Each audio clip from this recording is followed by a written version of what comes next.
partir de agora, então, damos início às palestras do 5º Seminário do Magistério Municipal. A primeira palestra será ministrada pelo professor Pierluigi Piazzi, com o tema Ensinando Inteligência. Pierluigi Piazzi foi professor de mais de 100 mil alunos na preparação para o exame vestibular. Aliando a sua experiência como professor e os conhecimentos adquiridos ao lecionar inteligência artificial e configuração de redes neurais, um curso de engenharia da computação, conseguiu identificar os equívocos que tornam o sistema educacional brasileiro um dos piores do mundo. Por mais de 10 anos tem viajado pelo Brasil, visitando centenas de escolas, fazendo palestras para alunos, pais, professores e coordenadores, mostrando como evitar esses erros. Bom,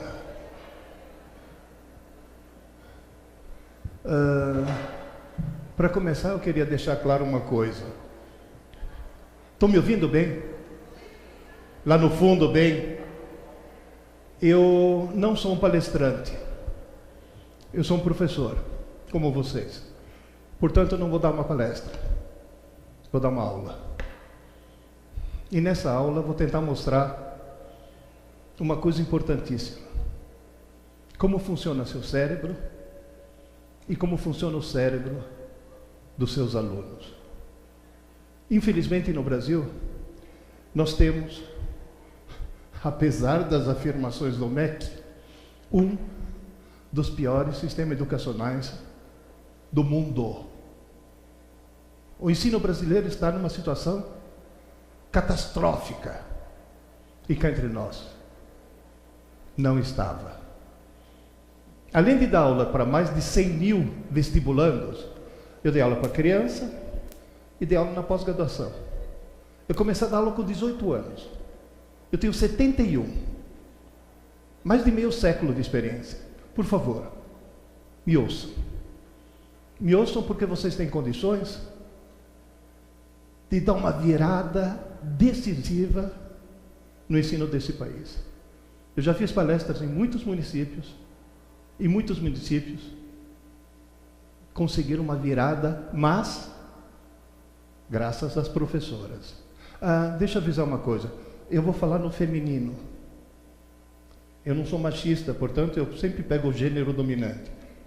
Quem é do sexo feminino, levanta a mão. Então não preciso falar mais nada. Professoras, o futuro está na mão de vocês. Eu vim propor aqui um novo paradigma. Ou seja, as últimas descobertas na área de neurociências, estudo do cérebro, para melhor compreensão dos processos cerebrais por ocasião da aprendizagem. O que está escrito aqui em cima? Um novo paradigma. E aí me surge uma pergunta. Novo? Eu cheguei no Brasil em 1954. Já entrei no 2º ginasial. Uma escola maravilhosa. A escola brasileira era fantástica. As professoras não tinham pedagogia. Elas faziam normal, magistério, era um curso técnico. Aí faziam concurso. Aí eram lotadas em alguma cidade por aí. Sabe qual era o salário de uma professora? Idêntico ao de juiz de direito. Quando se compunha a mesa, vinha o prefeito, o médico, o padre e a professora. Era autoridade. Ela ganhava tão bem que tinha uns caras pilantras, bonitões, que seduziam a professora, a engravidavam. Naquela época tinha que casar. Aí o cara casava e nunca mais na vida precisava trabalhar. Ou seja, o cara dava o golpe da barriga, quem dava é o cara. Não? Era o chamado chupim. Na realidade, a escola funcionava. Eu gostaria que vocês gravassem um instante essa foto, que é dessa época, E mais adiante eu vou explicar para vocês o porquê dela. Eu dei aula durante muito tempo de inteligência artificial e configuração de redes neurais. Na face da Terra existem duas coisas capazes de processamento lógico, que são o computador e o teu cérebro, e o do teu aluno. O computador é extremamente rápido e é um idiota. O cérebro humano é extremamente lento e é um gênio. Quer dizer, nós temos um idiota rápido e um gênio lento. Eu sei que vocês conhecem algumas pessoas lentas, porém idiotas, mas isso já é um caso todo especial. Normalmente elas são eleitas, mas tudo bem. Na realidade, de tanto usar o idiota de forma idiota, estamos transformando o nosso gênio em idiota. As pessoas não sabem mais fazer conta de cabeça. As pessoas não sabem mais se orientar sem um GPS. Sem a tecnologia. Vai. Entra num supermercado e tenta obter o troco se o sistema caiu. Você não vai conseguir. Não adianta. A tecnologia está atrofiando funções cerebrais. E olha que é uma pena, hein? Os meus alunos da engenharia da computação calcularam quantos computadores de última geração eu deveria ligar em rede para obter o hardware de um cérebro. Deu aproximadamente 15 mil. Por favor. Outra coisa. É palestra ou aula? Então não pode conversar. Se conversar, eu ponho para fora.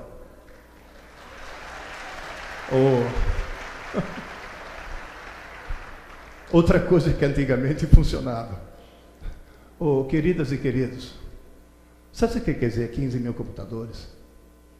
Que no fundo, todo ser humano é um gênio.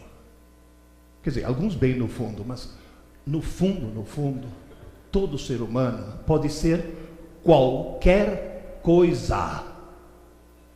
15 mil computadores é algo fantástico. Não é um número chutado, não.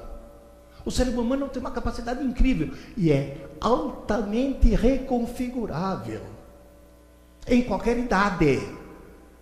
É claro que numa criança é muito mais rápido, mas no adulto, gente, eu tenho 71 anos, estou me reconfigurando até agora.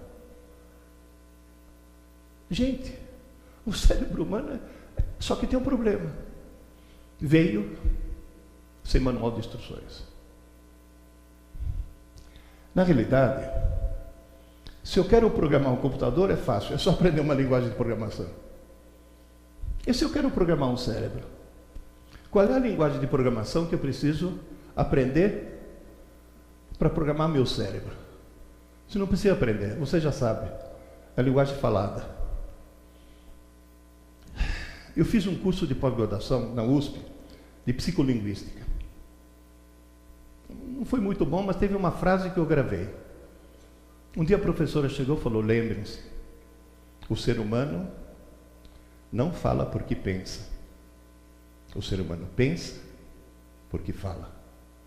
E é verdade. A maneira com a qual a gente fala é a maneira com a qual a gente pensa. É impressionante. Eu chego para alguém e falo, sei lá, você fala inglês? O cara não fala. Ele pode me dar duas respostas. Ele pode dizer, eu não falo inglês. Ou, eu ainda não falo inglês. Eu não falo inglês. Eu ainda não falo inglês. É a mesma resposta. Pensou do mesmo jeito. Falou diferente e pensou diferente. Isso tem uma consequência terrível, hein? Se o ser humano pensa do jeito que fala, gente, é verdade. Eu falo 5 idiomas, eu não sou brasileiro, tive que viajar muito, eu falo 5 idiomas. Eu penso de 5 maneiras diferentes. Teve um aluno que quando descobriu que eu falo 5 idiomas, me olhou e falou, nossa, o senhor é um troglodita?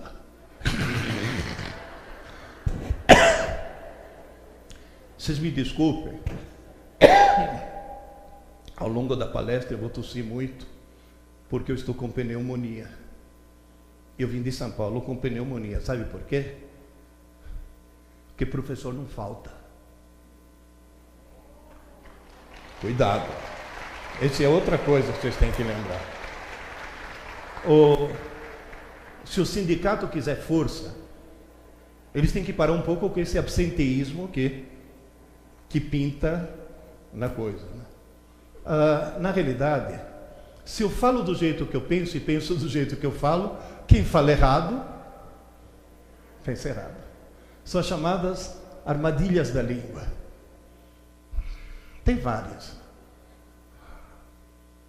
Veja bem, a armadilha não é falar nós vai ou a gente somos. Isso até presidente da República fala assim. Falar errado é considerar sinônimos coisas que não são. Por exemplo, aqui no Brasil, confunde inflação com alta de preço. Os preços estão aumentando 6%. A inflação está da ordem de 30%. Só que escondem. Você vai dizer, alguém lucra com isso? Sim, os bancos, né? Confundir lixo com poluição.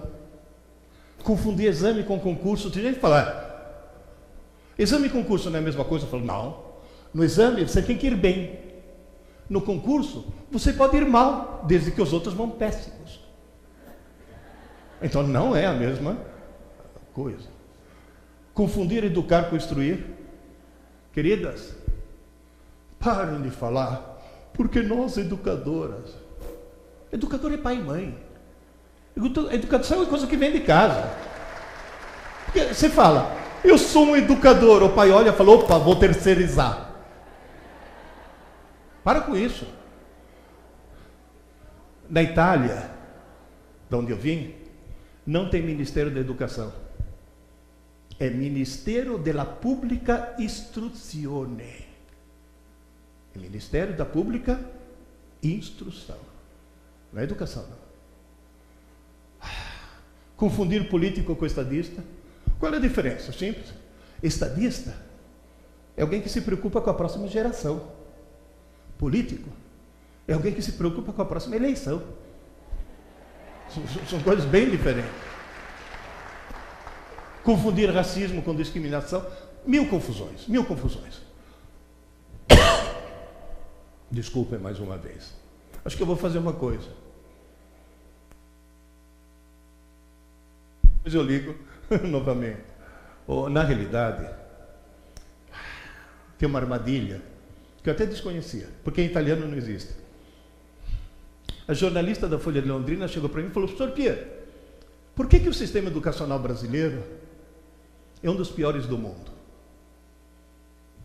Eu dei uma resposta que para o italiano é óbvia.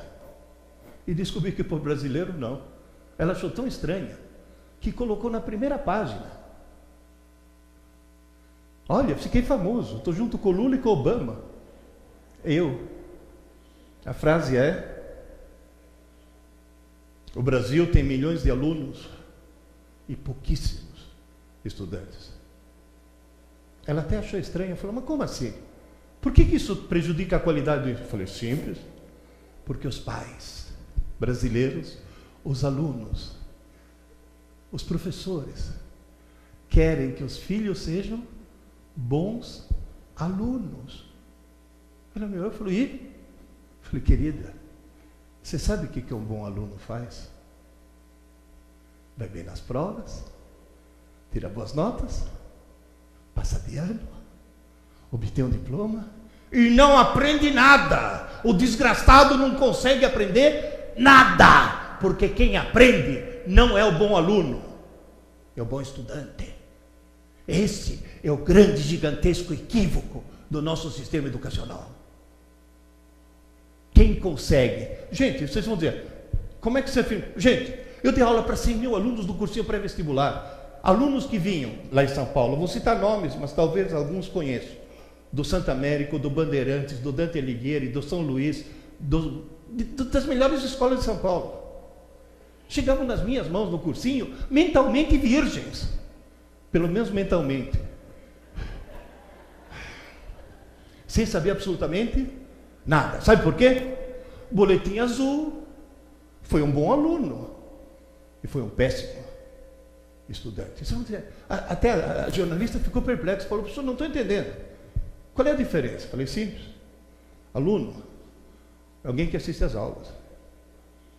Estudante, alguém que estuda. Ué, quem está assistindo a aula não está estudando? Falei, claro que não. Essa é outra armadilha. Quantas vezes você escutou, ou você mesmo falou, meu filho estuda de manhã.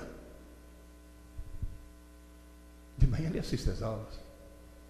Assistir às aulas e estudar não é a mesma coisa. Assistir às aulas é coletivo e passivo. Numa aula expositiva, quem trabalha é o professor, o aluno presta atenção, quando presta. Coletivo, o que quer dizer isso? Um professor para vários alunos. Quem é alfabetizador aí? Levanta a mão. Quantos alunos tem na sua turma? 5? 25? Meu Deus. Bom. Sabe quantos alunos eu tinha na minha, no cursinho? 200. Cada turma minha tinha 200 alunos e nunca precisei colocar um aluno para fora de sala. Tá certo que em 2 eu tive que bater, mas nunca coloquei um aluno para fora de sala. Tem gente que pergunta, você bateu mesmo? Bati. E o que te aconteceu? Nada. O Estatuto do Idoso é soberano. Quero nem saber. Olha a cara de inveja de vocês. Qual é o contrário de coletivo? Contrário de coletivo? Individual. Contrário de passivo?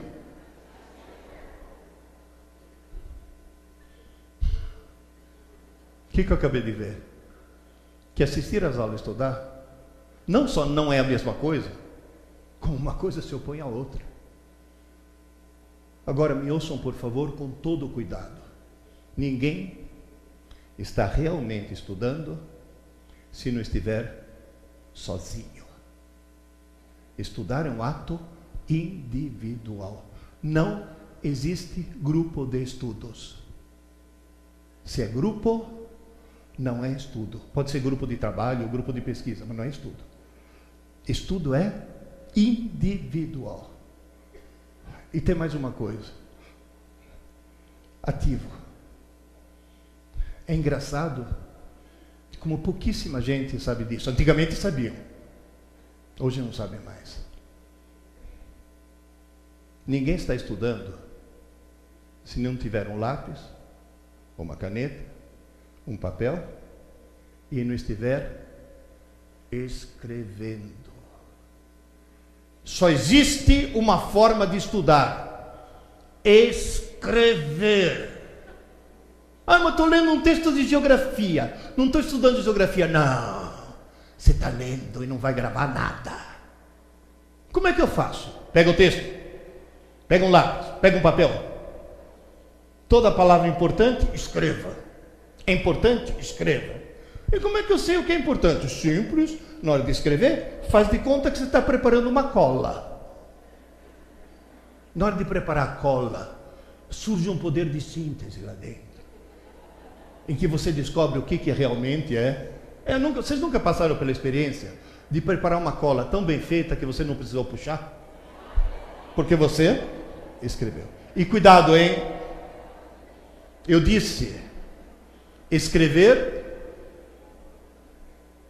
e não digitar. Se você escrever, vai para o teu HD. Se você digitar, vai para o HD do computador. E na hora de fazer um exame, qualquer coisa, um concurso, o computador que você leva é esse. Professor Pierre,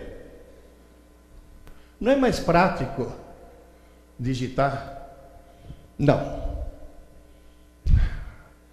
Você não está em busca da praticidade. Você está em busca da eficiência. Quer gravar? Escreva. Você vai dizer, tem provas disso? Tem. Agora, aguenta Eu sou físico e químico. Me aguenta 5 minutos. Essa é uma molécula de glicose, açúcar. É o combustível do cérebro. O cérebro é movido a açúcar. Quem já sofreu uma crise de hipoglicemia sabe que o primeiro sintoma é ficar bobo. Só que eu substituí um grupo hidroxila, OH, por flúor 18. O flúor 18 é um isótopo radioativo que decai para oxigênio 18, emitindo um neutrino e um elétron positivo. Tem gente que olha e fala, mas espera aí, pessoal. Eu me lembro de quando... que o elétron é negativo. Sim, o elétron da matéria. Esse é o elétron de antimatéria. E toda vez que antimatéria encontra com matéria, os dois desaparecem, somem do mundo e emitem energia na forma de 2 raios gama. O que eu faço? Dou esse açúcar radioativo para o cara tomar. Coloco o cara no centro de um detetor circular. A região do cérebro que mais consome açúcar é aquela que está sendo mais usada. É aquela onde surgem mais os pares, só que os pares chegam aqui em momentos diferentes e permitem que o computador possa localizar de onde partiu. E a intensidade, a quantidade mostra o quão intenso está sendo o consumo de açúcar naquele lugar. Esse processo usado para diagnósticos médicos é chamado PET scan, Positron Emission Tomography Scanner. Vai dizer, e para que serve? Para fotografar o pensamento. Se nesse exato momento eu estivesse fazendo o PET scan de vocês, eu veria muita atividade aqui, do lado esquerdo, numa região chamada região de Wernicke, que é onde você processa a palavra que está ouvindo. Para mim, a maior atividade é aqui, um pouco mais na frente, a região de Broca, porque eu estou formulando as palavras. Como todos nós estamos de olhos abertos, a atividade é aqui, no lobo occipital, que é justamente onde você processa a imagem. E como a maioria de vocês está pensando, gostaram da maioria, né? Acende o lobo frontal. Aqui que você pensa. Antigamente, quando o cara era muito doidão, eles faziam uma cirurgia terrível. Lobotomia. E o cara virava um zumbi. Nossa, pararam porque agora não precisa mais. Agora tem lobotomia química. Estão transformando as crianças em zumbi usando a maldita da Ritalina.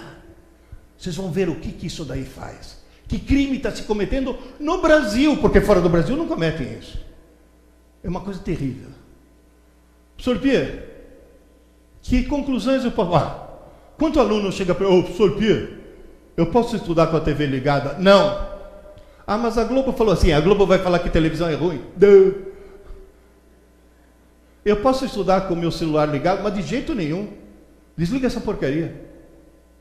Professor, eu posso estudar ouvindo música? Não só pode como deve. É?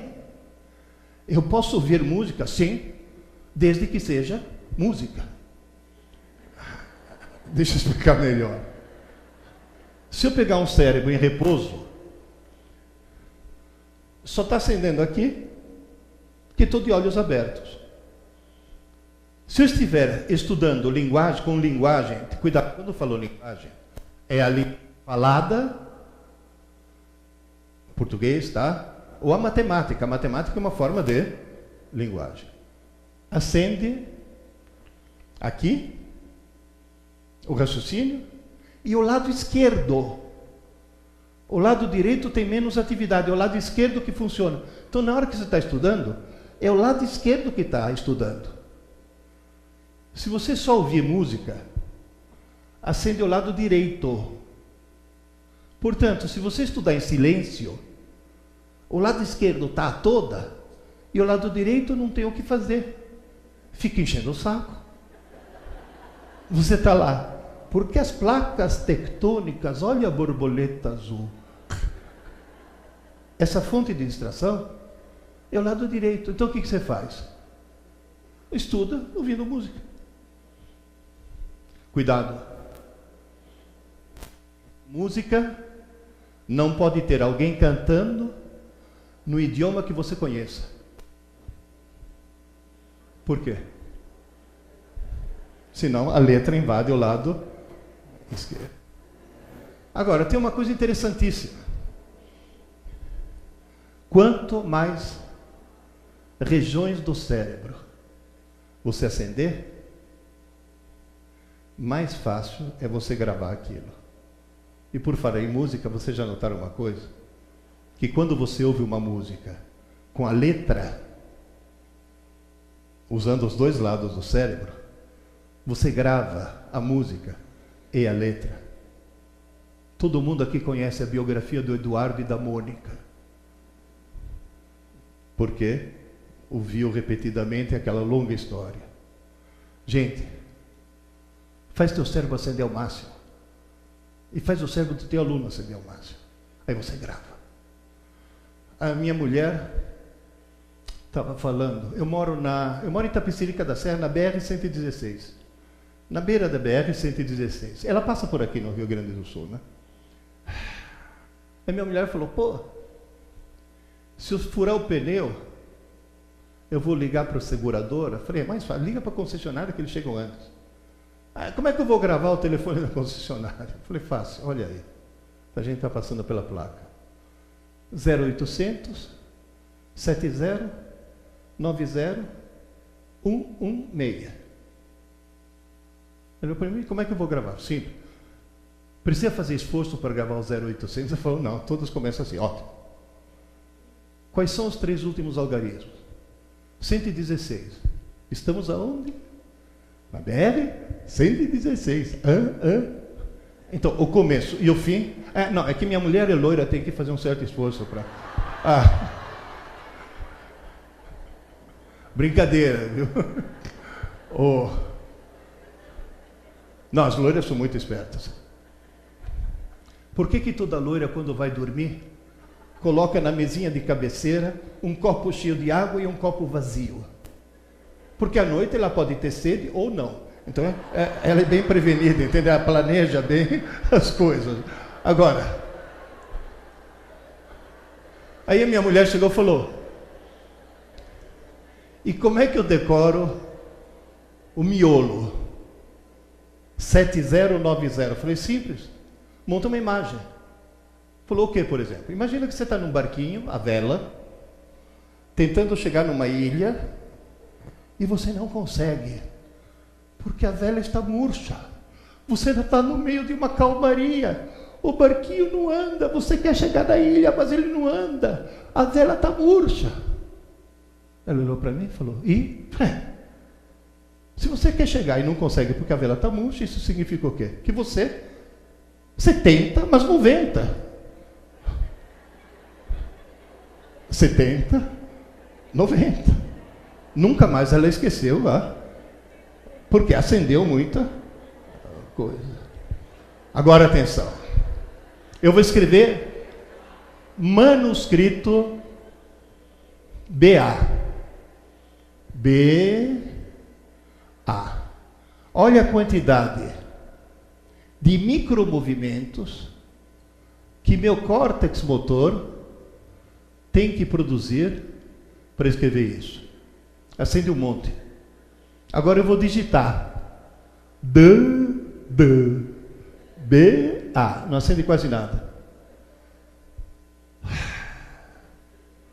A maior imbecilidade qual que eu tenho me defrontado por esse país afora é um monte de, entre aspas, autoridades de ensino tentando substituir o caderno pelo tablet. Cuidado. Nada substitui o caderno. Nada. E por que eles fazem tanta questão? Também, comprar milhares de tablets deve dar uma boa propina, né, por baixo do pano, né? Na realidade, gente, estou falando de uma epidemia brasileira.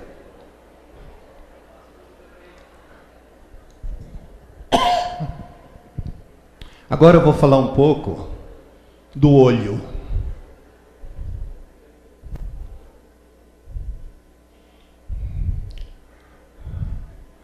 Todo mundo já sabe que quem faz o papel de filme que recebe a luz é justamente a retina, né? A retina tem uma característica estranha. Ela tem dois tipos de células. Tem dois tipos de células que recebem a luz: o bastonete e o cone. O bastonete enxerga em preto e branco e é muito sensível à luz. É o que permite a visão noturna. O cone enxerga as cores, mas para que enxergue precisa de muita luz. Por isso que à noite todos os gatos são pardos, que só se vê em preto e branco, você não consegue ver as cores. Na retina, a parte central tem mais cores, a parte periférica mais bastonetes. Na realidade, tem três tipos de cones: os que vê o azul, os que vê o verde e os que vê o vermelho. Tanto é que as cores fundamentais são red, green e blue. É a famosa entrada RGB que você tem nos equipamentos de vídeo. Todo equipamento de vídeo não produz branco, produz três cores. Somando as três, é que teu olho entende isso como se fosse branco. Na realidade, é na parte central que você tem mais cones e na parte periférica muitíssimo mais bastonetes. Olha aí. Eu tenho um cone que recebe o red e o green do lado. Se eu tenho vermelho e verde simultaneamente, o meu cérebro interpreta isso como amarelo. Se eu tenho o verde e o azul um perto do outro, meu cérebro enxerga como se fosse cian. E o vermelho e o azul do magenta, que são justamente as cores complementares. Somando essas três luzes, dá branco. Somando esses três pigmentos, dá preto. Como que meu olho está acostumado a ler? Por exemplo, de que cor é normalmente a folha de uma planta? Preta. As plantas são pretas, não são verdes. Na realidade, cores emitidas são raras de aparecer. Normalmente vai ser cores refletidas. A planta recebe todas as cores, absorve todas para fazer as fotossíntese, mas a clorofila reflete o verde. Então você vê a planta como se fosse verde. Mas se você pegar no ambiente uma planta, iluminar só com luz vermelha, a folha é preta. Só com luz azul, a folha é preta. Para ela começar a ser verde, tem que ser com luz verde. E o gozado é o seguinte: se naquele ambiente você iluminar a planta com luz verde e só, depois de algum tempo ela morre. Porque ela não faz fotossíntese, porque o verde é justamente aquilo que ela não absorve. O olho humano está acostumado no mundo a ver por reflexão. Portanto, se eu quero imprimir algo num livro a cores, eu tenho que imprimir com retícula cian, magenta, yellow e black, semiqui. Somando as três dá preto. O olho humano está acostumado a ler dessa forma. Na hora que você lê num tablet, desculpe, na hora que você olha o branco aqui, quem está lendo esse branco é o bastonete. No tablet, você tem três LEDs: red, green e blue. Para ler esse branco, você tem que somar os três. Quem está lendo o branco são os cones. Sabe o que já se detectou? Ler numa tela que emite luz não dá nem 30% da compreensão e retenção do que ler em papel que reflete luz. Vocês já passaram por essa experiência? Digita um texto no computador, passa o corretor, está perfeito. Ai, faltou uma vírgula, põe a vírgula. E agora, está perfeito? Tá. Imprime. Na hora que sai na impressora, você toma um susto. Meu, como é que eu deixei passar tudo isso? Portanto, mais uma vez, as neurociências mostram o quê? Nada substitui caderno em papel e livro em papel. E os idiotas do MEC exigem que os livros didáticos sejam em papel e digitais, para que sejam lidos no tablet. Essa busca desvairada por uma modernidade que não funciona. E olha que eu programo computadores desde 1967. Quando eu era jovem, eu não jogava videogame, eu criava videogame. Então, na realidade, eu não sou contra computador. Eu sou contra computador usado de forma imbecil. Queridas e queridos, o que a Amazon fez? Eles queriam vender e-book. O e-book no tablet não dá para ler. Eles inventaram uma coisa chamada electronic paper, que funciona com pimentos brancos e pretos, só. Não tem nada de RGB, nada. Preto e branco, como papel. E inventaram o tal do Kindle, que é o único leitor de livro eletrônico que simula papel. Simula tanto que tem que vir com um abajurzinho, porque você não consegue ler no escuro. Ele não emite luz, ele reflete a luz. Deu para perceber como a gente faz besteira? E outra coisa, os cones cansam muito facilmente. Por favor, olhem fixo para essa pupila aqui, esse ponto preto. Não tire os olhos daí. Acontece que a leitura... Não tire os olhos. A leitura é uma leitura que exige consumo de uma substância química. Lá pelas tantas, a substância química se esgota. E quando... Continua olhando. E quando a substância química se esgota, você fica cego àquela cor, portanto, você só vê o complemento dela. Conseguiram ver a diferença? E outra coisa, o teu olho vê coisas, aliás, teu cérebro vê coisas que parece que o olho não vê. Qual das duas é mais simpática? A de lá ou de cá? Quem acha que é de cá? Quem acha que é de lá? A maioria é de lá. Vamos dizer, mas por quê? Qual é a diferença?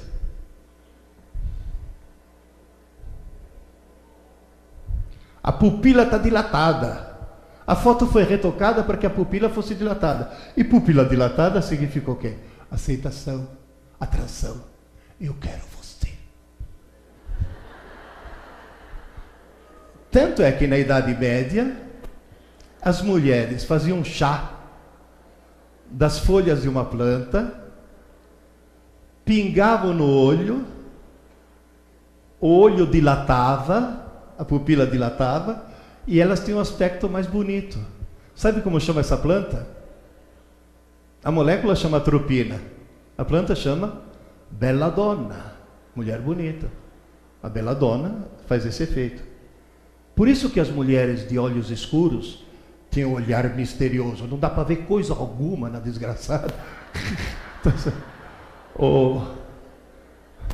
A dilatação da pupila. Quem assistiu Shrek, o primeiro? Quem lembra do gato de botas? Lembra a dilatação da pupila, né? Só para encerrar esse pedaço, um amigo meu, médico, Pierre, vai ter concurso público lá no hospital. Estou me matando de estudar. Estou estudando 14 horas por dia e não rende. Onde que eu estou errando? Eu falei, bom, o primeiro erro é estudar 14 horas por dia. Eu vou na tua casa e vou ver como é que você está estudando. Enquanto eu estava vendo os livros dele na biblioteca, ele lá estudando, eu falei, pode parar, pode parar. Você não está estudando 14 horas por dia. Você está jogando no lixo 14 horas do teu dia, todo dia. Ele falou, por quê? Quando você chega no fim, você já não esqueceu o começo? Ele falou, você só está lendo. Ué, ler não é estudar, não. Estudar é escrever. Ah, mas eu escrevo. Eu falei, opa, deixa eu ver o caderno. Filho, caderno é coisa do passado. Agora eu estou fechando tudo no meu notebook. Falei, isso, sua besta. Agora você pega teu notebook e manda fazer o exame no teu lugar, né? Peguei o notebook dele, joguei no lixo, suavemente, né? Que sabia que ele ia pegar de volta. Entreguei um lápis e algum tempo depois eu recebi um e-mail. Pia, você mudou minha vida. Tudo que estava no notebook, eu passei para o caderno. Incrível! Agora eu não consigo mais esquecer as coisas. Note que ele não falou, agora eu consigo lembrar, agora eu não consigo mais esquecer. Assim como vocês não vão esquecer o telefone da concessionária. Não dá. Gente, escreva. Agora, teve uma mãe, isso faz 12 anos, estava fazendo palestra para pais, um pai me fez uma pergunta, estava respondendo, uma mãe levantou a mão. Eu também tenho uma pergunta. Falei, ótimo, já vou responder. Estava terminando com o pai, ela levantou a mão de novo. Mas eu também tenho uma pergunta. Falei, não, eu entendi, eu já vou responder para a senhora, só um instantinho. Tentei terminar, ela ficou de pé. Agora é minha vez, agora é minha vez. O pai até falou, professor, terminamos depois, vai lá que essa mulher está ansiosa. Falei, pois não, minha senhora. Minha filha tem um problema. Falei, não, tem dois. E ela não entendeu, falou, não, é um só, nem entendeu a piada. Falei, qual é o problema? Sabe o que é? A minha filhinha, ela estuda de manhã, ela vai na escola para aprender, mas quando chega, falei, para. A senhora já cometeu 2 equívocos. Sua filhinha não estuda de manhã, ela... E pode ser que o problema dela seja esse. Ela só assiste aula, mas não estuda. E por que alguém que assiste aula se dá o direito de não estudar depois da aula? Porque caiu na armadilha da língua. Achar que assistir aula e estudar é a mesma coisa. Eu já assisti aula, logo eu já estudei. Só fez metade. É que nem a mulher que chegou no médico e falou, doutor, estou preocupadíssima. Meu marido só pensa em sexo. Ué, a senhora se preocupa? Eu falei, é claro, ele só pensa. Quer dizer, não adianta, faz metade do processo, não adianta. Tem que completar o processo. Né? Segundo equívoco. Agora me ouçam que essa que eu vou falar é uma coisa estranha. A partir do Fundamental 2, ninguém vai para a aula para aprender. A aula não foi feita para aprender. A aula foi feita para entender. O professor não ensina. O professor explica. E se o aluno não entender? O bom professor explica de novo. E se mesmo assim a pequena anta continua não entendendo? O bom professor inventa uma nova maneira de explicar para que o aluno finalmente entenda. Quando é que ele sossega? Quando ele vê na carinha do aluno aquele famoso... Essa mãe colocou a mão na cintura, ela estava agressiva. Se minha filha não aprende na aula, ela aprende quando? Eu falei, simples, minha senhora. Quando der o último sinal, ela deixar de ser aluna. Se ela for para casa, em casa ela virar estudante. Esse é o momento no qual ela aprende. Professoras, nunca dê uma aula sem passar uma lição de casa. Nunca. Porque é na lição de casa que ele vai aprender. Esse é o ponto chave. Está claro isso?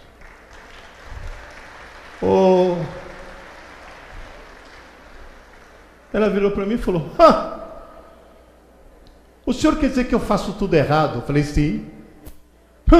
O senhor está afirmando que eu dou palpite errado? Eu falei: sim.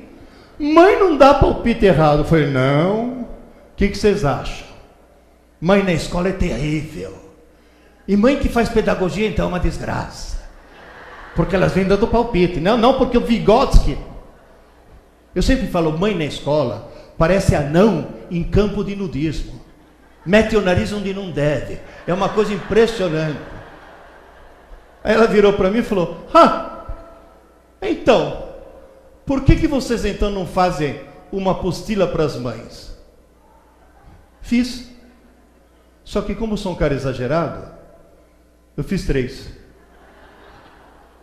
Essa é para alunos, essa é para as mães e para os pais, e esse é para os professores.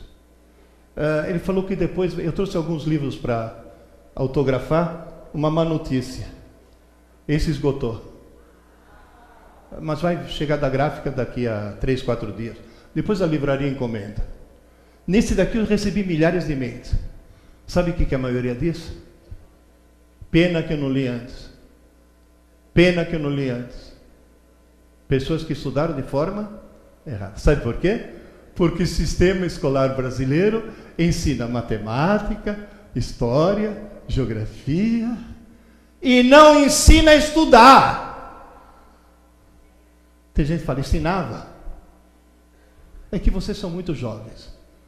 Mas na minha época tinha uma coisa maravilhosa que fazia as crianças escrever, chamada ditado e cópia. E era o momento no qual aprendiam de verdade. Esse que era o ponto. Qual é a palavra em comum aos 3 títulos? Inteligência. Agora, olhem bem para mim, que esse fato é fundamental. Inteligência não é como a cor dos olhos. Não é um fator genético. As neurociências já estão cansadas de provar, através de 1000 experiências, que inteligência, talento e vocação são qualidades aprendidas. Vou repetir: aprendidas. Ninguém nasce burro, ninguém nasce gênio, ninguém nasce poeta, ou nasce músico ou matemático. Todo mundo nasce com cérebro. O que se faz com esse cérebro vai ser determinante. Na frente de cada um de vocês, em qualquer idade,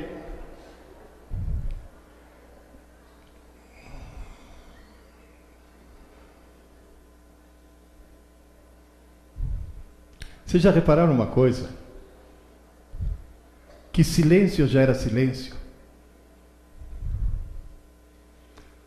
Em qualquer idade, qualquer um de nós pode subir um degrau ou descer. A inteligência é móvel. Eu posso aumentar gradualmente, como eu posso diminuir gradualmente. Só que tem um problema.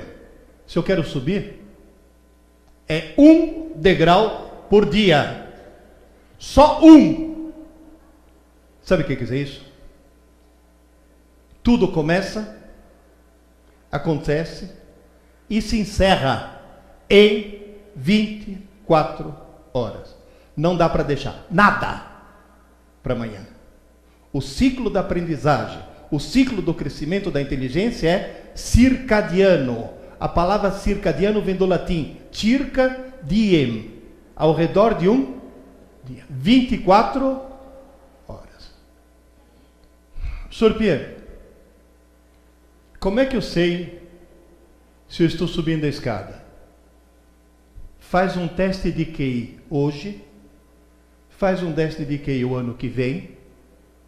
Não interessa o número que deu hoje. O que interessa é que o ano que vem o número seja maior. Está bem claro isso? Tem que ir numa psicóloga? Não. Pede um teste de QI no Google. Aliás, outro dia descobri que o Google é mulher. Não te deixa nem terminar a pergunta que já dá um monte de resposta. Quer dizer, é típico. Nem deixa terminar. É que as mulheres têm uma lógica. Vocês têm até olho diferente. Vocês viram os cones? Você sabia que vocês têm mais cor que os homens? Vocês percebem as cores muito melhor que a gente. Você chega para uma mulher e fala, ó, aquela blusa cor-de-rosa, ela te olha e fala, cor-de-rosa não, fúcsia. Só Deus e uma mulher sabe o que é? Fúcsia. Na realidade, você faz um teste de QI, mas peça um teste de QI não verbal. Aqueles baseados em figurinhas. Porque aí você exclui alfabetização, você exclui tudo. Você tem que descobrir regras. E na hora de obter um número, pode ser um número muito baixo, pode ser um número muito alto. Se você colocar o número do QI aqui, e aqui o número de pessoas que têm um certo QI, você pode notar que tem pessoas que têm um QI muito baixo, tem pessoas que têm um QI muito alto, e a maioria está em torno desse pico. Na hora de fazer um teste de QI, por amostragem, da humanidade como um todo, se determinou que o QI médio é 100. Quem tem QI 100 é mais inteligente que metade da humanidade. Em compensação, é mais burro do que a outra metade. Portanto, não é muito bom estar na média. Fizeram um teste de QI na população da Inglaterra. Os ingleses têm o padrão mundial. População do Japão. Antes de eu continuar, lembre-se. O cérebro de um japonês, biologicamente, é idêntico ao cérebro de um inglês. No entanto, o QI médio dos japoneses deu muito acima da média. O que vocês concluem? Inteligência se aprende e o sistema educacional japonês faz subir a escada muito mais do que o sistema inglês. Brasil.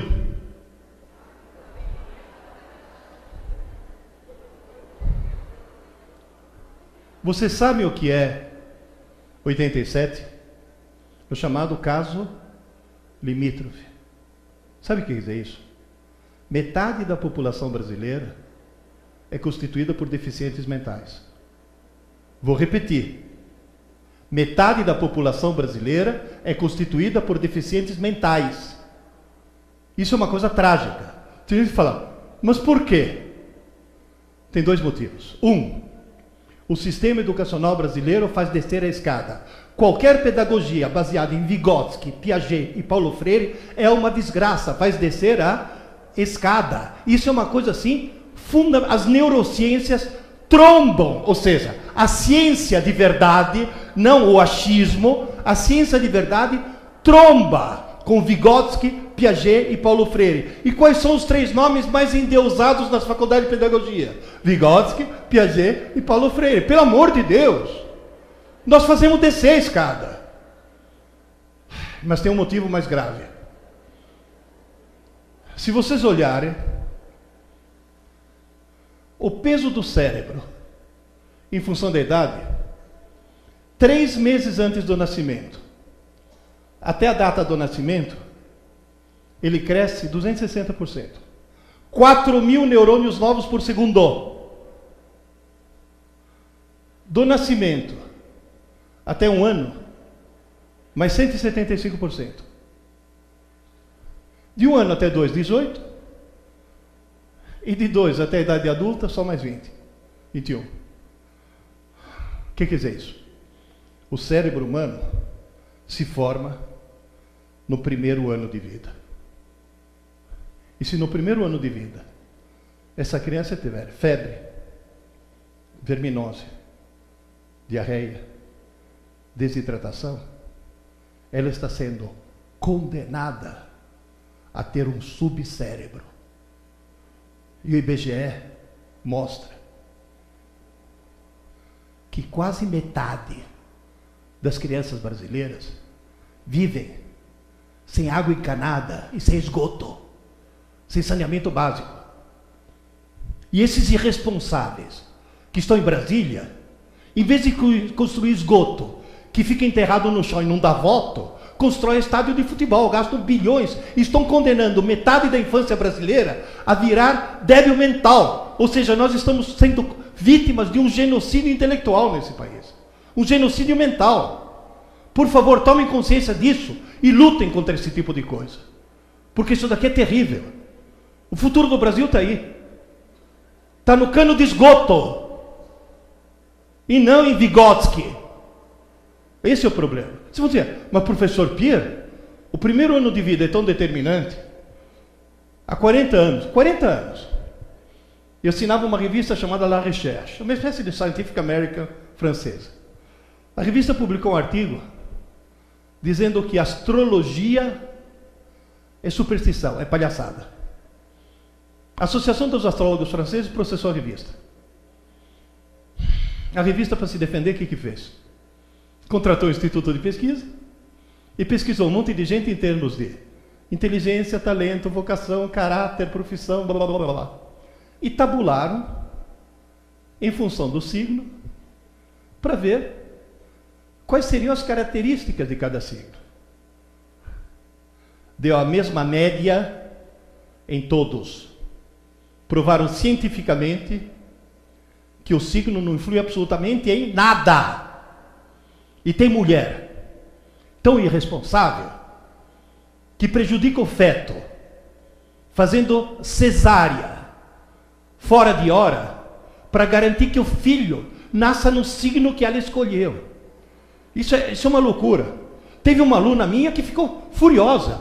O senhor não acredita em astrologia? Eu falei, claro que não. Eu sou de Aquário, nós de Aquário não acreditamos em astrologia. É uma característica do signo de Aquário.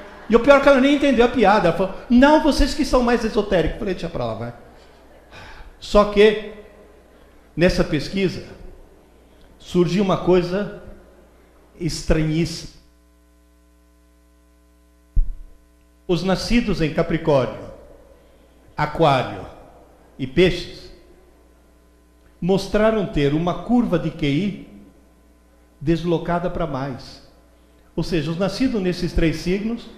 Não, e pode tirar esse sorrisinho de seus lábios, que só os nascidos na França. Não, porque tem gente que estava se achando, né? Vamos dizer, professor Pierre, o que acontece com quem nasce na França, em Capricórnio, Aquário e Peixes? Nasce no inverno. No inverno faz muito frio, os pais estatisticamente saem menos em casa, ficam mais tempo com o nenê, e só o fato do nenê, mesmo nas primeiras semanas de vida, ter tido mais carinho, mais amor, mais presença, mais estímulos, faz com que a criança se torne mais inteligente. Professor Pierre, e aqui no Brasil? Você sabe qual é o crime que vocês cometem? Galinha pintadinha. Quem deixa o filho na frente da Bepa ou da galinha pintadinha está condenando o filho a virar um deficiente mental, tá claro isso? Estou falando sério. Ué, você sabia que tem um programa que a Globo foi obrigada a tirar porque uma mãe provou em juízo que esse programa estava reduzindo o nível de inteligência da filha dela e não aumentando? Era um programa de sucesso. Teletubby. Criado por 2 pedagogas. 2 pedagogas inglesas. Queridas e queridos. Tem gente que fala, professor Pierre, qual é a situação do Brasil?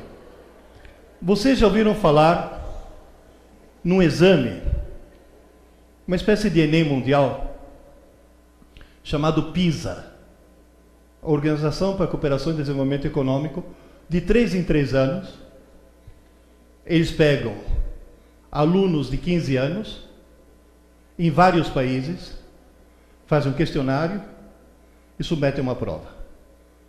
Os alunos recebem notas e essa instituição faz o ranking da educação nos vários países. Já vou falar uma coisa do questionário. Todos os alunos, top de linha, de qualquer país, ou seja, todos os alunos que terão notas mais altas, eles foram ver no questionário se tinha alguma característica deles. Tem.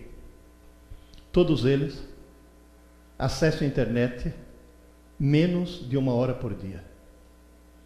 E a segunda característica, sabe qual que é? Todos eles adoram ler ficção não indicada pela escola. Não, eles fazem questão desse não indicada pela escola, primeiro porque a escola só indica coisa chata, mas principalmente porque o cara não está lendo por obrigação, está lendo porque ele é um leitor. Quando eu escrevi esse livro, que está esgotado, aliás, tinha um exemplar, já compraram. Quando eu escrevi esse livro, eu coloquei num capítulo uma coisa que eu vi no resultado de 2003. O Brasil participou do PISA pela primeira vez em 2003. Participaram 39 países. O capítulo que eu coloquei aqui é: ainda bem que existe a Tunísia.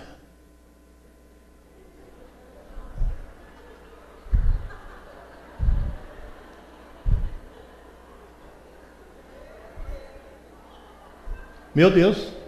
Não! Se vocês... Ontem assistiu o debate na Bandeirantes. Se você escutar a Dilma, o Brasil só está melhorando. Só está melhorando. A educação brasileira cada vez... Diz que o sonho de consumo dos brasileiros é morar no país que o PT está descrevendo agora nas eleições. Ou, na realidade, o melhor sistema é a Finlândia. Em 2002, as pedagogas finlandesas resolveram adotar o construtivismo. Mas iam aplicar em 2004. Em 2003 teve o PISA. Elas descobriram que o sistema que elas usavam, que não tinha nada a ver com o construtivismo, era o melhor sistema do mundo. Não usaram o construtivismo. Aliás, o construtivismo está destruindo qualquer sistema educacional no qual ele entra. Quantos construtivistas precisa para trocar uma lâmpada? Nenhum, porque quando a lâmpada se sentir pronta, ela se troca sozinha. Ora, nenhum sistema educacional vai funcionar nessa base. Isso é uma palhaçada total. Bom, queridas e queridos, na hora que o Ministério da Educação descobriu que a Finlândia é o melhor sistema do mundo, pegaram as pedagogas do MEC e mandaram fazer um estágio na Espanha. Sabe aquelas pedagogas que nunca seguraram um pedaço de giz na mão? Nunca entraram numa sala de aula com 25 alunos? Ficam lá no gabinete tendo ataques de pedagogéia e ditando essas regras malucas. Bom, eu fui para a Finlândia. Nunca vá para a Finlândia no inverno. O índice de suicídio aumenta. Chama depressão sazonal. E o motivo é simples. O sol nasce às 11 horas da manhã e se põe às 2 da tarde. Eles têm 3 horas de luz por dia. Isso é muito deprimente. Todo mundo se mata? Não. Tem gente que toma remédio. Que remédio? Vodka. Meu, o que eles bebem? Eu fiz amizade com o professor finlandês, falei, mas por que você bebe tanto? Ele falou, não, eu jamais bebo de dia. Falei, é quase um abstêmio, né? O que eu descobri na Finlândia? Número 1, a Finlândia é um país de primeiro mundo, não tem desigualdade social. Tradução? Não tem empregada doméstica. Quem lava os pratos hoje é a mulher, mas quem lava amanhã quem é? É o marido. E no dia seguinte é o marido. Já no outro dia é o marido. Sabe por quê? Que além de ser primeiro mundo, é altamente feminista. Quem manda na Finlândia são as mulheres. O parlamento finlandês tem mais mulher que homem. Quem faz as leis são as mulheres. O presidente da Finlândia é mulher. O ministro da Educação da Finlândia é mulher. Aliás, cá entre nós, ela veio aqui no Brasil. Todos os diretores, autoridades passaram vergonha. Mas que método vocês usam? Ela falou, nenhum. Porque se você só dá um martelo, tudo vira prego. Cada professor faz o que bem entende, desde que seja eficiente. Aliás, se você chegar na Finlândia, numa sala de aula, e falar, o que você quer ser quando crescer? Todos. Professor. É a profissão mais admirada. Aqui, eu já tive aluno que olhou para mim e falou, professor, o senhor só trabalha, só dá aula ou também trabalha? Quer dizer, o senhor só dá aula ou também trabalha? Aliás, eu descobri que a Finlândia não é feminista porque é primeiro mundo. É primeiro mundo porque é feminista. Gente, estou falando sério. Até agora só tivemos o presidente homem. Só deu desgraça e roubalheira. Espero que daqui para frente só tenha presidente e mulher. A Dilma, obviamente, é a transição, né? Quer dizer, que o processo não pode ser muito brusco, assim, de repente, tem que ser aos poucos, né? Vão com calma, né? O pai e mãe trabalham. Não tem quem tome conta das crianças. Todas as escolas finlandesas são período integral. Porém, e isso é uma coisa que eu quero tentar botar na cabeça desse pessoal que acha que é só implantar período integral. Período integral. Porém, só tem aula pela manhã. À tarde, eles estudam. Não entopem eles de aula. Claro, tem algumas atividades complementares, esporte, etc. Mas à tarde, lição de casa. Que não é feita em casa, é feita na escola. Gente, eles não têm armário. Já viram em filme nas escolas americanas que eles têm armário? Onde o Caruso tranca o Chris de vez em quando. Alguém já assistiu esse seriado? Eu adoro. Meu ídolo é a Rochelle. Não, se toda mãe fosse que nem a Rochelle, não teria problema nenhum. Eles não têm armário. Eles têm escrivaninha. Cada um, suas gavetas, seus livros, seus cadernos, estudam. Professor Pierre, daí a 3 anos, o Brasil melhorou? Quanto mais países participam, mais joga o país para baixo. A gente estava número 38. Viramos 52. Mas ainda acima da Tunísia. E a Argentina, que estava lá em cima, começou a despencar também. O Brasil sempre esteve lá embaixo, mas a Argentina tinha um ótimo sistema e começou a despencar. Por quê? Porque teve uma criminosa que chegou na Argentina, nas faculdades de pedagogia, convenceu todo mundo a virar construtivista, uma tal de Ferreiro. É uma imbecil qualquer, que destruiu o sistema educacional argentino. O Sr. Pierre, 2009, éramos 52, viramos 57. E a Tunísia passou a gente. E o governo falando que o nosso ensino está melhorando, né? Gente, isso são índices internacionais. É para acreditar. Gente, tirando essas duas bandeiras, todas as bandeiras que vocês veem aqui, e mais algumas, aliás, outro dia eu tive a paciência de pegar todas. Estão vendo essas bandeiras aí? São todas bandeiras de países onde eu já fui, pessoalmente. Já visitei escola, onde me deixaram, eu assisti aula. Em todos esses países. Sabe o que eu vi? Todo país, onde querem que sejam, os jovens sejam bons alunos, estão no fundo do poço. Todos os países, onde querem que o cara aprenda mais, aumentando o número de aulas, estão no fundo do poço. Todos os países, onde se o aluno tem dificuldade da aula de reforço, estão no fundo do poço.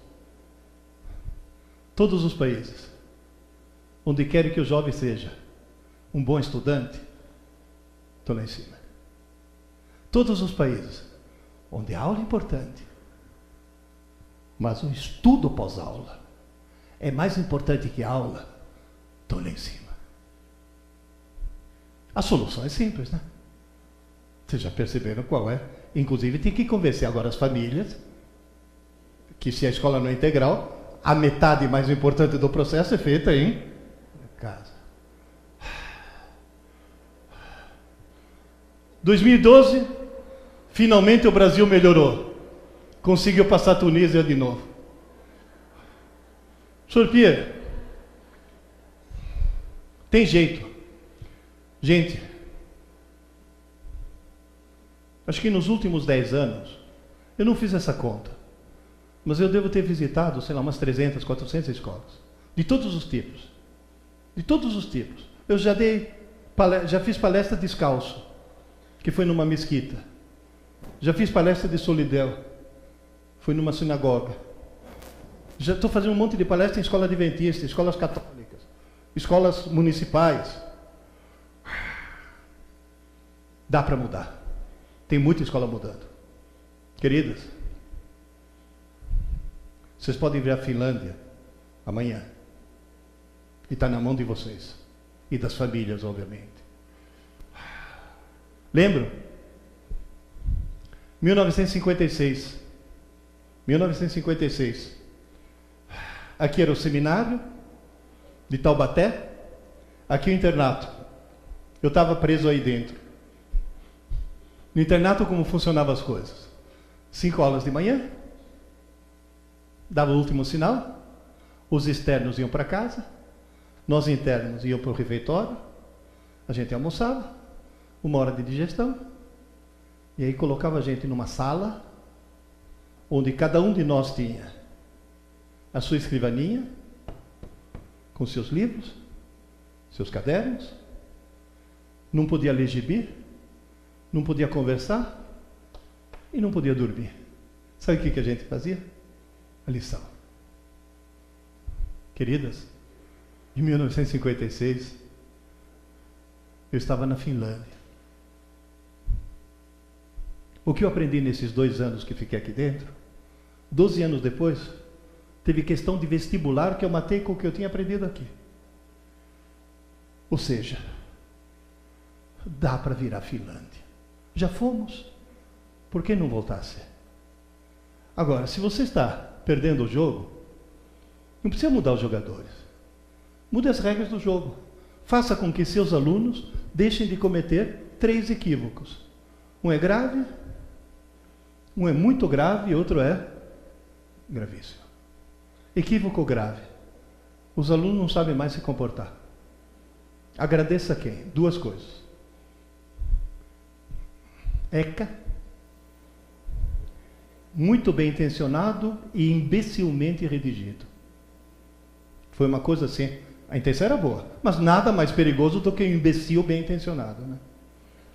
O cara que fez cotas para negros era muito bem intencionado. Só que era um imbecil que aumentou o racismo no Brasil em vez de diminuir. A intenção era boa, só que discriminou, né? Não interessa se você discrimina para mais ou para menos, você está discriminando. Na realidade, o segundo motivo é a própria família. Antigamente, você ia numa escola rural, onde tinha uma heroína dando aula, com 4 lousas na mesma sala. Porque ela dava aula para 4 séries ao mesmo. Alguém já passou por isso? O professor, o pai chegava com o moleque. Sora, me ensina esse menino, chegava da roça, né? Me ensina esse menino a ler, escrever e fazer conta, que eu não tive essa chance, mas ele vai ter. E se ele aprontar, a senhora fala comigo que eu enquadro o moleque. Hoje, eu já vi em porta de escola a mãe chegar para a filhinha e falar: agora você vai assistir aula com essa bruxa. E se ela aprontar com você, você fala comigo que ela vai perder o emprego. Eu sempre falo, inteligência não é hereditária, burrice é. Porque filho de mãe burra normalmente fica burro. Não sabia se comportar. Você se lembra dessa charge, né? Antigamente era família e escola contra o pilantra. Hoje é família e pilantra contra a escola. É aluno que coloca o dedo no nariz do diretor. Coisa está feia. Vamos dizer, quais são as causas disso tudo? Agora me ouçam com cuidado. 3 meses antes de morrer, o Dr. Leon Eisenberg, que foi o cara que criou o protocolo de diagnóstico do famoso TDAH e preconizou o uso da Ritalina, confessou, antes de morrer, que ele inventou a doença para ganhar dinheiro da indústria farmacêutica. Ou seja, queridas e queridos, TDAH não existe. Não, mas não existe. Mas veja bem, não existe, não. O Hospital das Clínicas de São Paulo ganhou um PET scan, aquele que eu descrevi para vocês, né? Se o cara tiver realmente TDAH, que é um caso raríssimo, ele deveria apresentar uma atividade neural no lobo pré-frontal muito baixa. O Hospital das Clínicas testou um monte de crianças que usam Ritalina. Deu isso, não isso. Não eram crianças hiperativas, eram crianças mal-educadas. Mal-educadas, cuidado. No seguinte sentido, agora pelo amor de Deus me ouçam. Criança que não tem horário para dormir, não tem horário para acordar, não tem horário para comer, não tem horário para fazer lição. Ou seja, criança com a vida desorganizada apresenta os sintomas de TDAH. Ô professor, se não é Ritalina é droga, essa criança está sendo dopada. Mas se não der Ritalina, o que eu faço? Terapia. Ah, meu filho vai ter que fazer terapia? Não, é a mãe que tem que fazer terapia. Estou falando sério, porque é a mãe que não deu limite para a criança. É uma mãe que tem que organizar. Vocês sabiam que na França, onde as crianças têm horário para tudo, não tem uma criança que toma Ritalina? Os neurologistas franceses dão risada dos neurologistas brasileiros. Falam, esses caras são loucos, são criminosos. Precisa organizar. Se a criança na França, neném, se o pediatra falou que ele tem que mamar às 9 da noite, se ele começar a chorar às 8, a mãe deixa chorar até às 9. Porque o horário é às 9. Ele faz isso 3 vezes. Na quarta, ele chora às 9. Ou nem chora, porque a mãe já está lá. Organização.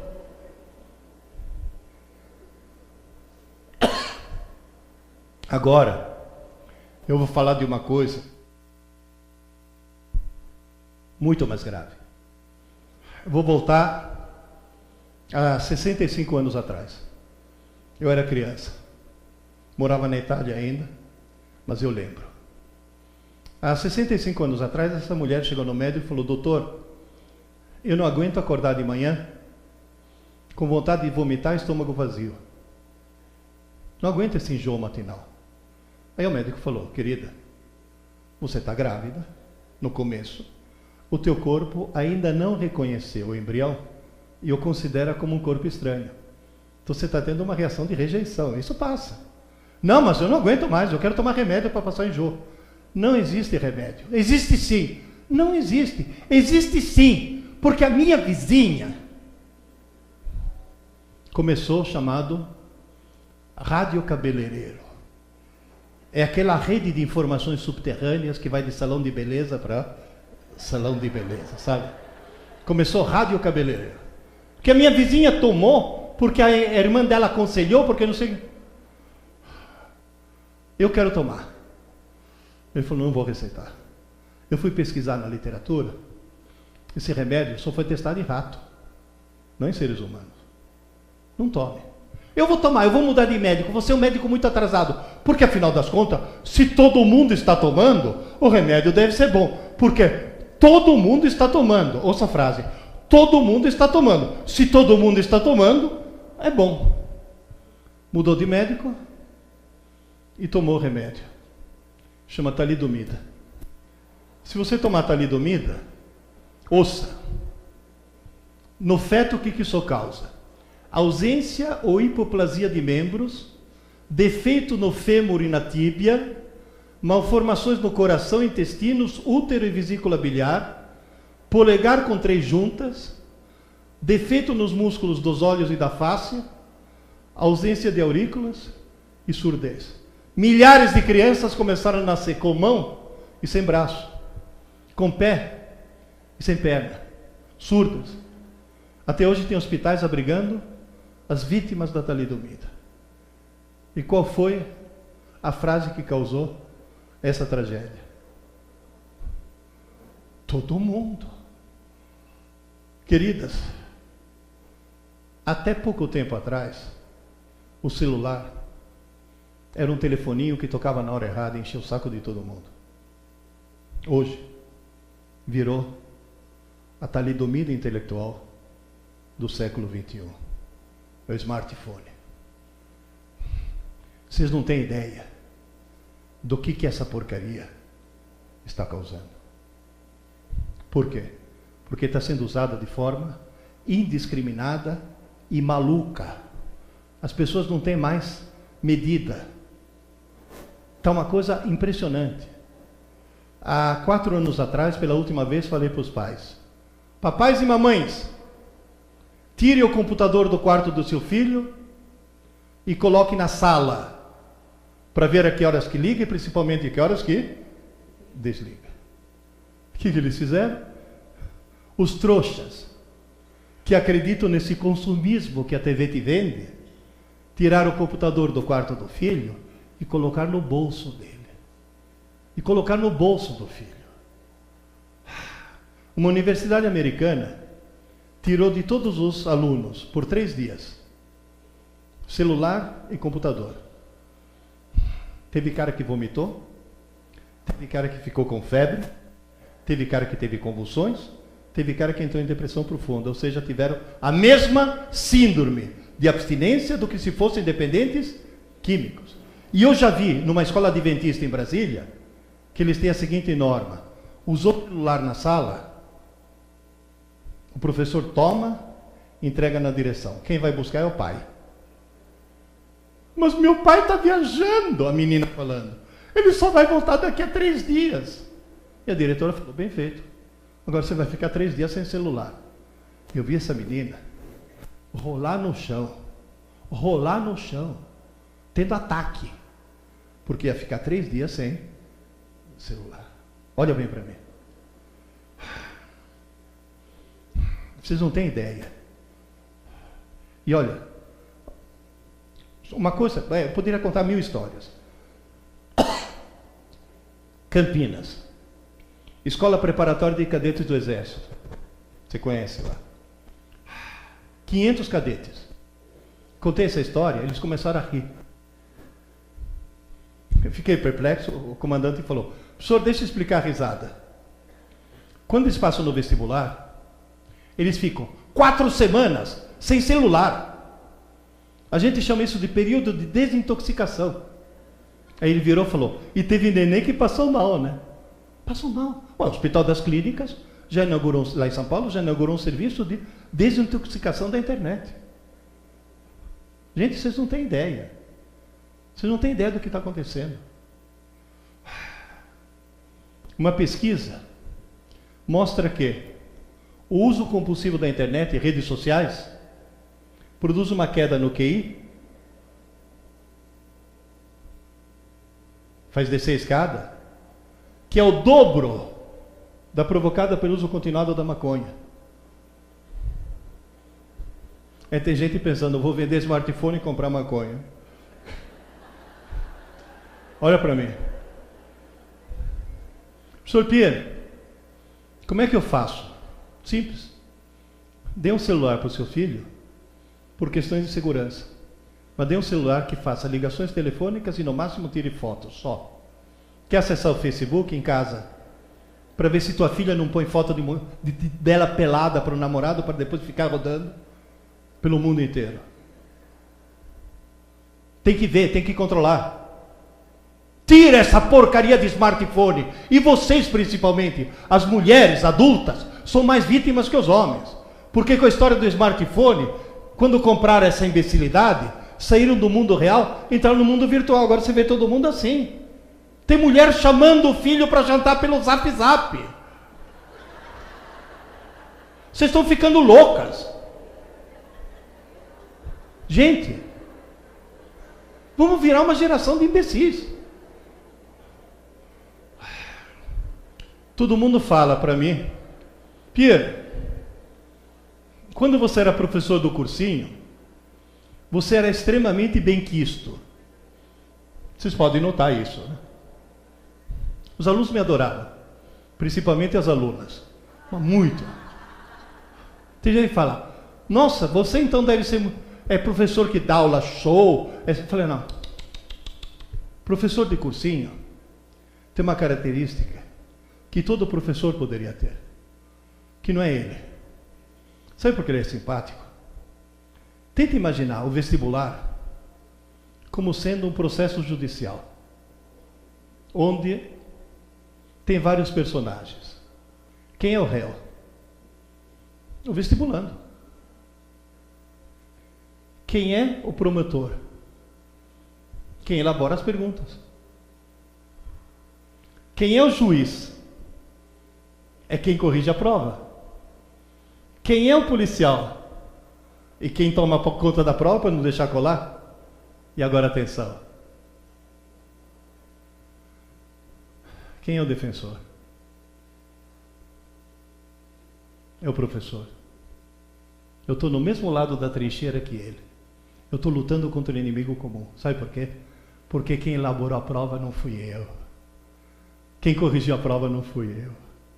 E eu sou o cara que torce para que ele tenha o melhor resultado possível. Vocês percebem, gente? Se vocês conseguirem montar um sistema de que todas as provas não sejam aplicadas pelo próprio professor, mas sejam de fora, vocês conseguem um nível de simpatia que aumenta consideravelmente a eficiência. O meu lema sempre foi: quem ensina, não examina. Se você chegar numa sala de aula minha, lá no cursinho, o examinador do vestibular tem mãe? Você vai escutar 200 caras falando, tem. E a mãe do examinador? Mora em casa ou apartamento? Casa. E na casa da mãe do examinador tem varanda? Tem. E na varanda tem lâmpada? Tem. De que cor? Vermelha. Essa é a definição que eles dão pro examinador. Faz alguém da prefeitura ter luz vermelha, você? Não. Eu até escrevi esse artigo, quem ensina não dá nota. Nossa, faz tempo. 1990. Eu era jovem naquela época. E tem uma frase que ficou marcada. A única e verdadeira finalidade de qualquer escola é se tornar inútil. Formar autodidata significa formar cidadãos verdadeiramente livres. É lógico, se tornar inútil aos poucos, né?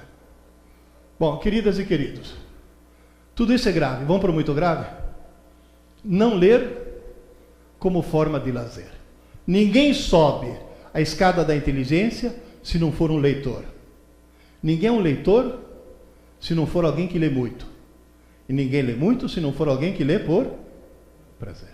E o sistema educacional brasileiro é especialista em criar o ódio pela leitura. Pega um coitado de 12 aninhos, você vai descobrir o prazer pela leitura. Toma, Iracema. Vocês não passaram por isso? Toma, Dom Casmurro. Na realidade, tem que descobrir o prazer de ler. 1952. Escola Elementar Edmondo de Amicis de Bologna, Itália. Esse era meu professor. Esse é meu grande amigo, Giuseppe Mazzacurati. E esse, Pierluigi Piazzi, eu. Olha que bonitinho. 9 anos. Minha mãe chegou para mim e falou, Pierluigi, dá um pulo no jornaleiro para ver se meu livro semanal já chegou. Minha mãe lia um livro por semana. Isso ajuda, né? Cheguei, tinha chegado. Era uma coleção de livros de capa amarela que pingava sangue. Sabe, quem será o assassino? Livro de mistério, Agatha Christie, essas coisas todas. Peguei o livro da minha mãe, e o jornaleiro chegou para mim e falou: Pierluigi, acho que você vai levar esse para você. Falei: o que é isso? É o volume 1 de uma nova coleção, Urânia, ficção científica. Falei: o que é ficção científica? É para achar o assassino no fim? Falei: não, é um foguete que vai para Marte. Aí os astronautas, falei: opa, foguete astronauta. Eu tinha 9 aninhos. Levei para casa e perdi o fôlego. Sabe quando você começa?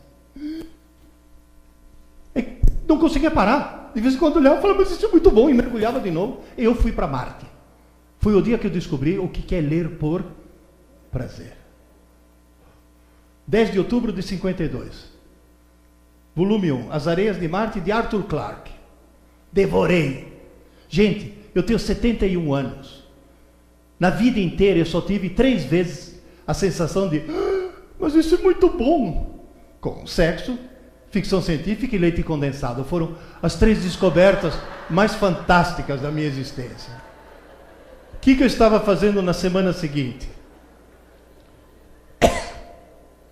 Sexo tomando leite condensado. Eu tinha 9 anos, pô. Comprando o número 2, o 3, o 4.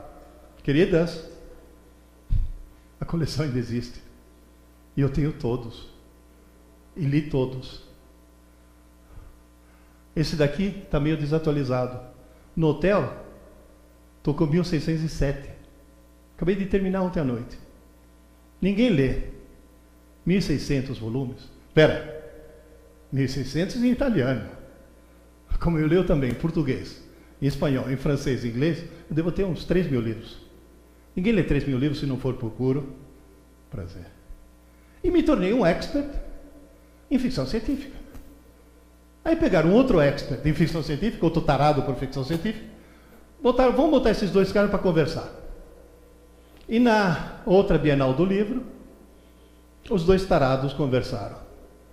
Esse sou eu, e na lista dos 20 maiores cientistas vivos do mundo, só tem um brasileiro. Dr. Miguel Nicoleles. Quem é o Miguel Nicoleles? É alguém que está tentando eliminar a cadeira de rodas. É o cara que criou o conceito de usar exoesqueleto para multiplicar a força da pessoa que está com o problema. Aí eu perguntei para ele: Miguel, de onde veio essa ideia? Eu falei: desde adolescente. Eu li um livro do Heinlein. Eu falei: Valdo. Eu falei: isso mesmo, Valdo. É a história de um rapaz inteligentíssimo que tinha uma distrofia muscular tão violenta que tinha que viver em órbita, flutuando porque não aguentava o seu próprio peso. Mas ele era muito inteligente e começou a criar os exoesqueletos. A ficção científica se apoderou da ideia, mas na vida real já existe isso. Só que ele virou para mim e falou: Pierre, tem um problema. Multiplicar força é fácil. E quando o cara é tetraplégico? Qualquer coisa multiplicada por 0 dá 0. Eu virei para ele e falei: qual é a saída? Ele falou: fácil.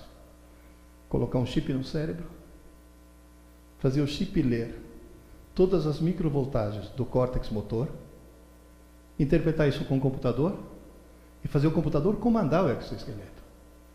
Falei: você já fez experiência? Falei: já fiz com um macaco. Um macaco nos Estados Unidos com chip. Os dados mandados via satélite para um robô no Japão. Se o macaco nos Estados Unidos fizesse isso, o robô no Japão fazia isso 20 milissegundos antes.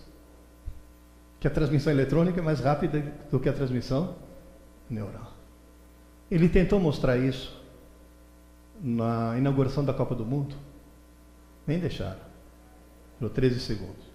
O sonho dele é que na Olimpíada ele consiga mostrar isso. Cara fantástico. E gosta de ler boa literatura.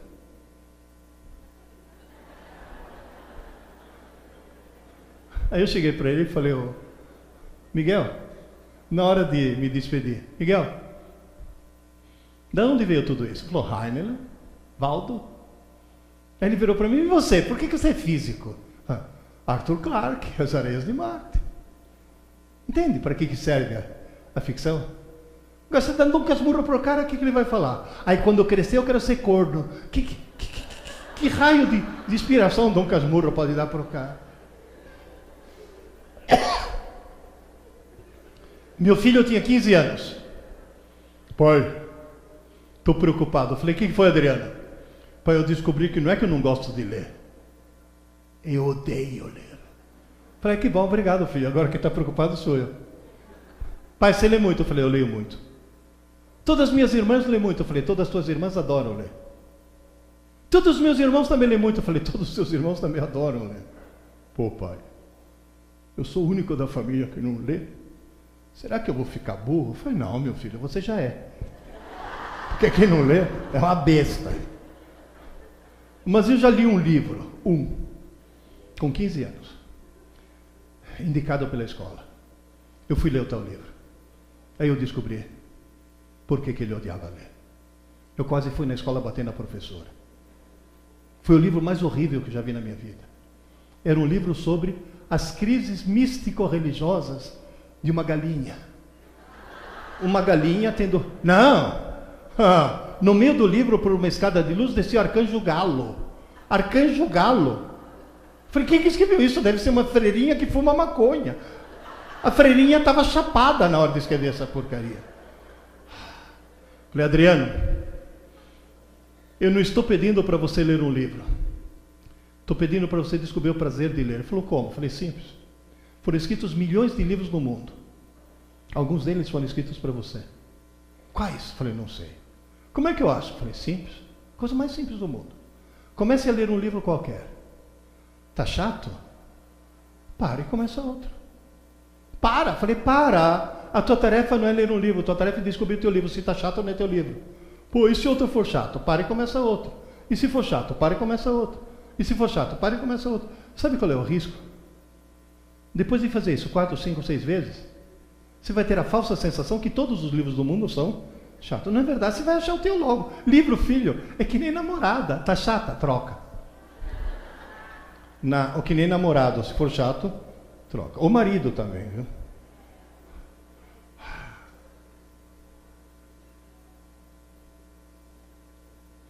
Eu estou no 4º casamento. Ficou chata. O problema é pagar pensão, né? Na 8ª tentativa, a Adriana achou o Hobbit, devorou. Pai, acabou o livro, fiquei com saudade dos personagens. Falei: aleluia, virou um leitor. Pai, eu falei: se você está com saudade do personagem, lê a continuação. Tem continuação? Eu falei: tem O Senhor dos Anéis. Compra para mim. Vocês imaginam a emoção de um pai que eu vi seu filho semi-analfabeto, eu pedi para comprar um livro.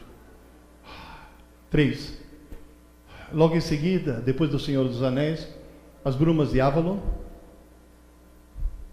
As Aventuras Completas de Sherlock Holmes, O Fim da Infância de Arthur Clarke. Note uma coisa: o mesmo Arthur Clarke que me fascinou com 9 anos de idade nas Areias de Marte, fascinou Adriano com 15 no Fim da Infância. A trilogia da Fundação do Isaac Asimov. Posso fazer uma pergunta? Adriano realmente odiava ler? Ninguém odeia ler. O coitado odiava a maldita galinha. Como tem cara que diz odeia ler, você vai ver ele odeia Iracema. Percebe? Ou Memória de um Sargento das Milícias. Gente, eu falo para os professores de literatura: comece com Harry Potter, você chega em Machado de Assis.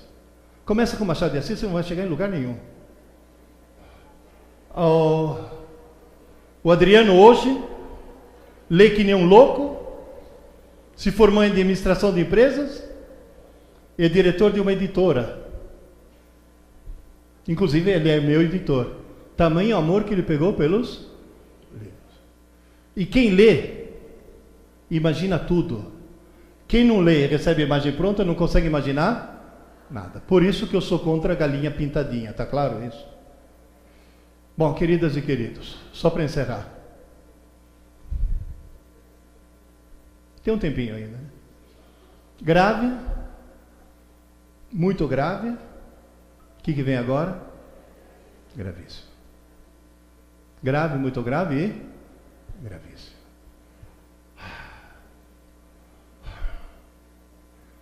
Um aluno meu, do cursinho lá de São Paulo, foi aprovado em um dos vestibulares mais concorridos do Brasil. Curso de Direito na USP, no famoso Largo São Francisco. 40 candidatos por vaga. Repito, 40 candidatos por vaga. Ou seja, alguém que já subiu a escada, não subiu? Fez 5 anos de Direito, com a família sustentando. Não precisou nem trabalhar. Se formou bacharel em Ciências Jurídicas. Você viram o diploma dele? Eu vi o diploma dele. Tem histórico escolar. Ele me mostrou isso depois. A menor nota dele foi 8. Resolveu fazer o exame da OAB e conseguiu um feito inacreditável. Foi reprovado. Peraí. A minha pergunta é, por quê? Ele veio me perguntar, por quê? Primeira pergunta. É alguém lesado mentalmente? Não. É alguém que fez direito na Unisquina? Não, fez direito no Largo São Francisco.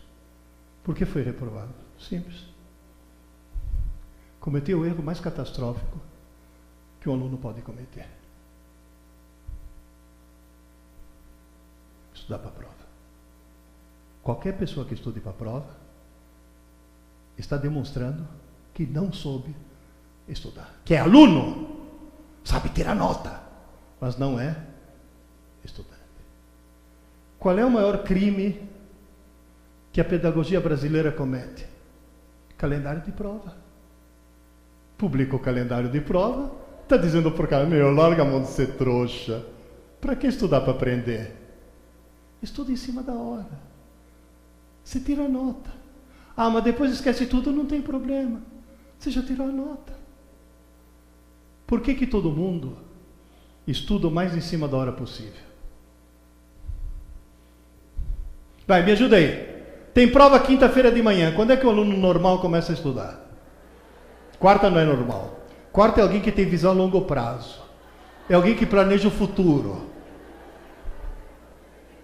Quinta de manhã. Professora, posso estudar na sua aula que eu tenho prova na aula seguinte? Por que todo mundo estuda mais em cima da hora possível? Para não dar tempo de esquecer. O cara monta um castelo de cartas na cabeça. Você vê o cara entrar na sala de aula para fazer a prova, o cara entra assim. Que se você chamar, falou, ô Zé, que foi? Pronto, agora embaralhou tudo. Agora eu vou ter que estudar de novo. Ou aquela menina que entra assim, não fala comigo, não fala comigo. Ou pior ainda, professora, dá a prova logo, pelo amor de Deus. Antes que eu? Por que vocês estão rindo? Vocês lembram? Vocês faziam essa besteira. Esse é o câncer do sistema educacional brasileiro. Como é que eu faço? Uso o cérebro. Eu dividi o cérebro em 3 pedaços. Cerebelo, sistema límbico e córtex. Os 15 mil computadores estão aqui. O que eu ponho no cerebelo? Tudo relativo a equilíbrio e ritmo. É fácil pôr? Não. É difícil pôr, mas depois que você põe, você não esquece nunca mais. Por exemplo, andar de bicicleta. Não foi fácil aprender, mas depois que você aprende, você não esquece nunca. Isso é aprender. Aprender para sempre, não para o dia seguinte. Sistema límbico. É fácil pôr? É fácil. É fácil esquecer? É fácil. Você está em Minas Gerais, numa cidade estranhíssima chamada Varginha. Você está andando na rua, algo te chama atenção. Se chama atenção, na mesma hora vai para o sistema límbico. Cuidado. Se parar de chamar atenção, algum tempo depois, como se nem tivesse estado lá. Quanto tempo fica retido? Segundos? Minutos? Ou até horas? Jamais dias. Não sobrevive a uma noite de sono. O que eu falei no começo? 24 horas. Aí como é que eu faço para sobreviver? Tem um truque. Qual é o truque? Tenta imaginar, por exemplo, que quando você era criança, uma professora chegou para você e falou: para de falar que aranha é inseto. Inseto tem 6 patas, que nem a formiga. Aranha tem 8, é aracnídeo. O que são aquelas informações importantíssimas na vida de uma pessoa? Eu me lembro que eu nunca mais fui eu mesmo depois que eu descobri que aranha não é inseto. Agora atenção. Essa informação foi recebida na aula. Na aula, você é aluno ou é estudante? Aluno. Então ela vai para o sistema límbico, está condenada a desaparecer. Mas tem um truque. Essa informação é recebida como aluno. Se no mesmo dia, vou repetir, no mesmo dia, for trabalhado ativamente como estudante, se é estudante, quantas pessoas tem aqui? Uma. Se é ativamente, o que ela tem na mão? Lápis. No mesmo dia, na hora de fazer a tarefa, a lição de casa, vocês chamam aqui de tema, né? Aqui na hora de fazer o tema, a lição de casa, ela pega o lápis, o caderno e começa 1, 2, 3, 4, 5, 6. Formiga, 6 patas. Aranha, 1, 2, 3, 4, 5, 6, 7, 8 patas. Formiga, inseto. Aranha, aracnídeo. Quem está fazendo isso agora, depois da aula? É aluno ou estudante? Agora, por quê? No mesmo dia. Por quê? Aquilo que você trabalhou como estudante, naquela noite, durante o sono, e só durante o sono, é transferido para o córtex, e amanhã de manhã, quando você acordar, daqui já sumiu, mas aqui vai estar lá para sempre, tanto quanto andar de bicicleta. Queridas e queridos, durante o dia, tudo entra no rascunho. A atividade elétrica do teu cérebro é muito intensa, porém, conforme você vai adormecendo à noite, ela cai quase a zero, é o chamado sono profundo ou sono sem sonho. Nesse momento você tem o nível de inteligência de uma beterraba em coma. Zerou o QI. De repente, começa uma grande atividade chamada sono REM. Rapid Eye Movement. O olho começa a pular embaixo da pálpebra. Começou a manutenção. Já já eu mostro que manutenção. Tem até solda.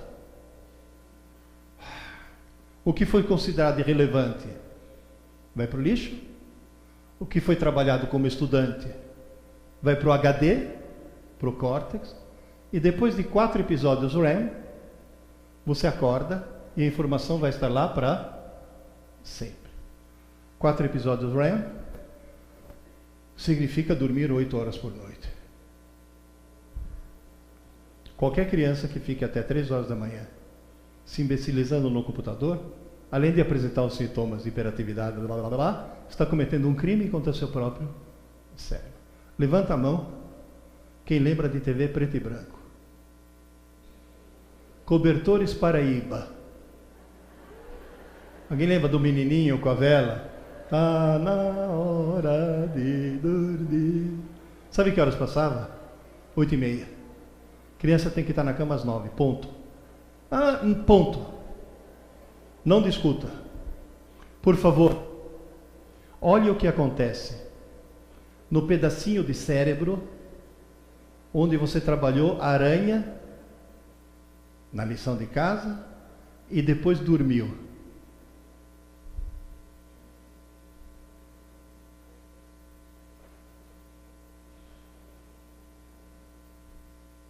Vocês estão notando que não é o número de neurônios que aumenta, mas é o número de ligações entre os neurônios. Teu cérebro está sofrendo uma mudança física, com 2 efeitos. Como você criou uma nova rede neural, nunca mais vai esquecer a aranha. Mas o segundo efeito, sabe qual que é?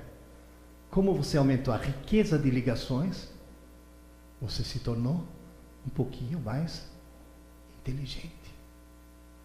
Portanto, o cérebro exige que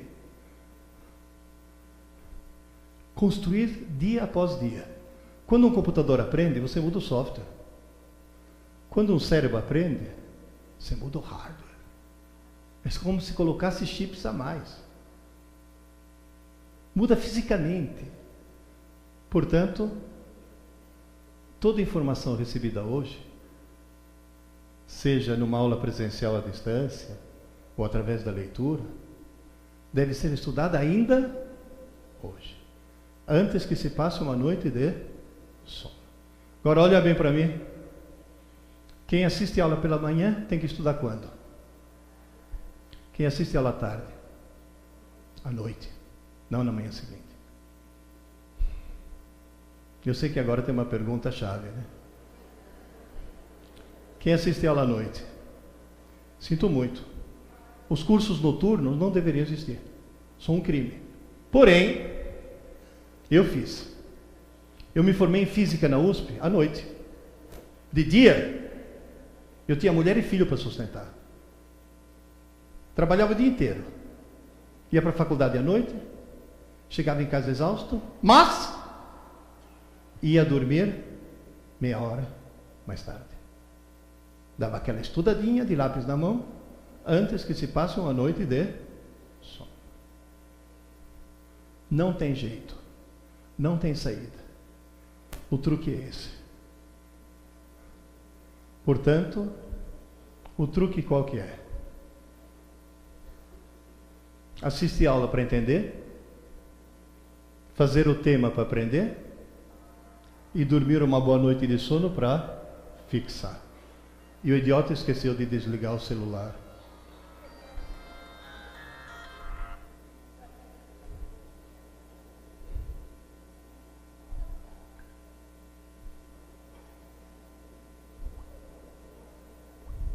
Nossa, ele me faz 1000 perguntas antes de aceitar.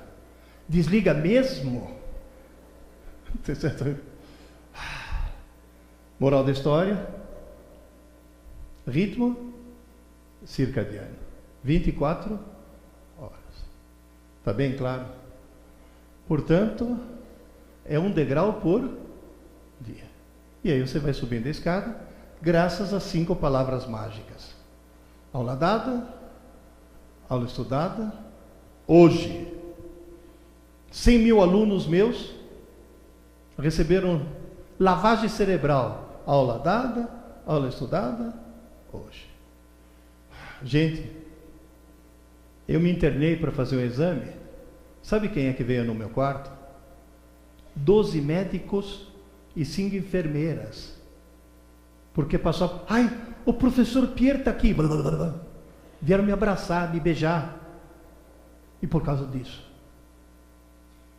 quem faz aula dada, aula estudada, hoje, descobre sozinho 2 coisas. Primeiro, nunca mais esquece. Segundo, nunca mais sente necessidade de estudar para prova. Percebe, gente? Isso é fundamental. Aula dada, tanto é que quando eu encontro esse aluno é gozadíssimo. Pierre! Aula dada, aula estudada, hoje. Parece senha de uma sociedade secreta. Existe o momento da aula e muito tempo depois o momento da prova. Aluno inteligente estuda no dia da aula. Aula dada, aula estudada, hoje. Aluno abestado estuda para a prova. Professor Pierre, nas suas andanças por esse país enorme, qual é a porcentagem de abestados? Até no mestrado, até no doutorado, tem abestado que estuda para prova. E viva a Tunísia. Vocês percebem, gente? Existe um velho ditado chinês que diz: se eu ouço, eu esqueço. Se eu vejo, eu entendo. Agora, se eu faço, eu aprendo.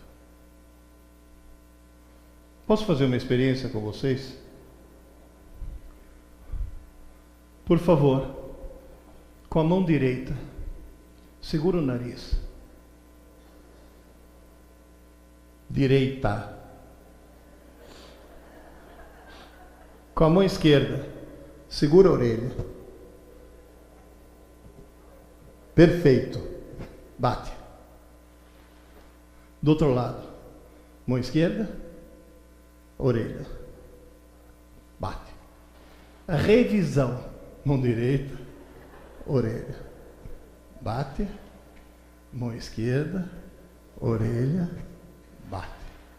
Entender. Vocês entenderam. Será que aprenderam? Começamos com que mão?